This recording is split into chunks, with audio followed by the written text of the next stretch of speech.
Ah, Portugal, vou te falar, hein? Um tutorial de como jogar uma vaga fora. Mas também, quem mandou manter o Fernando Santos depois de fazer a seleção tem que passar pela repescagem, né? Eu acho que aquele momento era o ideal para se trocar de técnico, iniciar um novo ciclo, para um cara que ampliasse o teto de produção dessa seleção. Mas ficaram com o Fernando Santos, classificaram-se à Copa do Mundo na repescagem e agora são eliminados da Nations League, né? E assim, eu acho que o Fernando Santos, até né, já comentando, eu entendo porque ele ainda está em Portugal, porque ele ainda comanda a seleção, né? Já tem gente que é irritada, já tem gente que quer a saída dele, né? Eu entendo que assim, ele tá lá muito pelas conquistas que ele teve. Ele ganhou a Eurocopa em 2016, ele ganhou a Nations League de 2019, ele tem títulos no seu currículo que a Portugal nunca teve, né? Portugal nunca havia ganhado um título como seleção, pelo menos não me recordo. Então, essa é a questão que é colocada ao Fernando Santos. Há uma memória afetiva em relação a ele. Não dá para entender, por exemplo, o Southgate, porque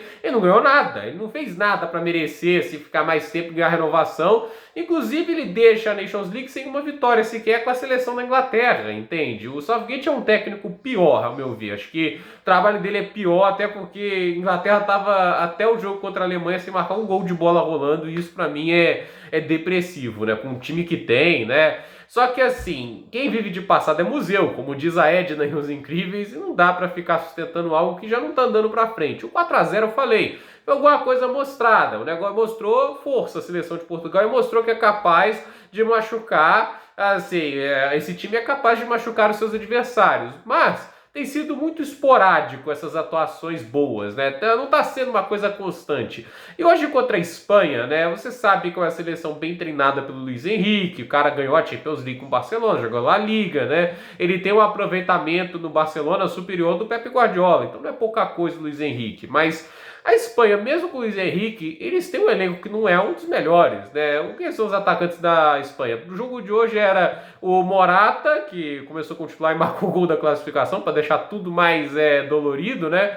E o Borna Iglesias, né, como centroavante reserva. Vamos lembrar que o Gerard Moreno, que é bem melhor que os dois, mas vive machucado. Então, o Gerard Moreno não estava disponível para o jogo de hoje, se estava, não foi utilizado, pelo menos eu não vi. Então, assim, não tem aquelas opções para o ataque, né? Você tem um meio-campo muito jovem, muito promissor, o Yeremi Pino, você tem lá o Pedro e o Gavi, mas você vai confiar assim, o meio-campo numa Copa do Mundo a jogadores com menos de 20 anos de idade, né? Aí você vai pegar os veteranos, o Busquets está longe do auge, né? O Jordi Alba ainda eu confio nele, sério mesmo. Eu sei que a torcida do Barcelona está revoltada com o Jordi Alba, mas ainda acredito que ele é capaz de entregar bom futebol, inclusive contra a Suíça foi o melhor jogador da Espanha, a meu ver. A questão é que você olha a Espanha hoje, né? Ela se renovou mal, parece que o processo de renovação começou nos últimos 2 anos, né? Mas 2018 já foi uma amostra de como já havia caído de nível. E agora é aquele negócio, né? Uma seleção que assusta muito pouco pelas qualidades individuais, mas assusta mais pela questão do técnico, porque o Luiz Henrique ele tem um jogo chato, né, de ser enfrentado, né? É um jogo de muita posse de bola, troca muitos passes, né? O chamado posse defensiva. Ele faz com que o adversário se sinta desconfortável no jogo. Isso na Eurocopa a gente viu, a Espanha jogou muito bem nesse sentido, a Itália passou um grande sufoco para derrotá-los, então assim, não foi fácil ganhar da Espanha naquela Eurocopa, mas ao mesmo tempo, uma seleção com a produção ofensiva bem não produz muita coisa, muito passe trocado, muita posse de bola para fazer tanta enrolação, entende, né? É o time que finalizou hoje 10 vezes, 5 na direção do gol. No final das contas é aquele negócio, água mole e pedra dura, tanto bate até que fura. Não foi tanta água assim para furar, né? Só 10 finalizações, mas o finalzinho de jogo, né? A gente sabia que o empate dava a vaga a Portugal. Aí o Fernando Santos falou: busão, vamos colocar o busão na frente do gol, não vamos explorar contra-ataques. A gente tem o Rafael Leão, a gente tem o João Félix, a gente tem jogadores rápidos, né? Ele até coloca o Rafael Leão, né? E assim, não vamos usar a velocidade deles, vamos deixar os caras como secretário de laterais, né? Para tentar ajudar os caras a marcar.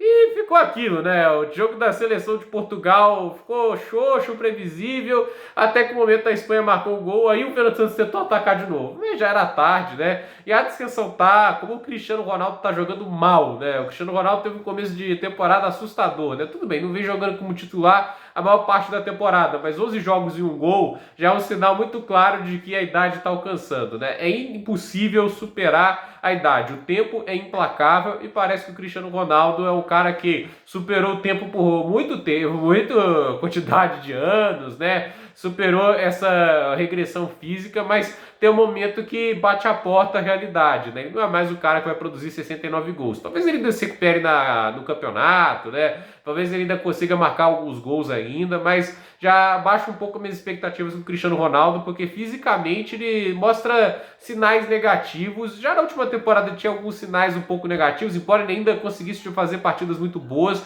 mas essa temporada, muita pouca coisa boa para aproveitar. E o único gol marcado dele foi de pênalti na Europa League. Então, meu ver, é um início de temporada preocupante para o Cristiano Ronaldo, a ver como ele conduz o resto dessa temporada e como ele vai jogar na Copa do Mundo, porque, mesmo jogando mal, a gente sabe que o Fernando Santos não vai deixar de convocar o Cristiano Ronaldo. Seria uma guerra contra o povo português. Fato é que a Espanha avança às semifinais da Nations League, elimina Portugal, só uma seleção por grupo avança. Avança Espanha, Itália, Sérvia e Holanda, né? E inesperado, né? Acho que nenhum desses era cotados para conseguir a vaga. A Itália talvez no início da Nations, porque era uma seleção que veio do título da Eurocopa, mas como caíram logo na repescagem da Copa do Mundo, talvez não houvesse tanta expectativa assim em torno da Itália. Mas basicamente tem uma Sérvia que joga muito bem, tem ótimos atacantes, o Vlahovic e o Mitrovic estão voando nesse momento pela seleção. A Holanda joga muito bem, o Van Gaal faz um bom trabalho. A gente tem a Itália com o Mancini que surpreende nesse processo de renovação. Eu acredito que é uma seleção que não pode ser subestimada, apesar de não ser a que joga o melhor futebol dessas. E é claro, o Luiz Henrique com sua Espanha, que esse futebol intragável, enjoado de se enfrentar, é sempre um obstáculo bem difícil de ser superado. A ver o que acontece, mas essa é a notícia, né? Espanha avança à próxima fase, Portugal de fora mais uma vez esbarrando nas limitações táticas de seu técnico. Enquanto o Fernando Santos for técnico de Portugal, atuações como essas vão acontecer pelo menos a cada 2 ou 3 jogos, né? E pode ser no momento errado. Nas últimas Copas do Mundo, até mesmo na última Eurocopa, foi sempre no momento errado. Então a expectativa com Portugal está longe de ser a das mais altas. Para o time que tem, era para Portugal estar entrando nessa Copa como um dos favoritos. E não está. Por esse vídeo é isso, gente. Até a próxima. Deixe seu like, é claro, e se inscreva no canal.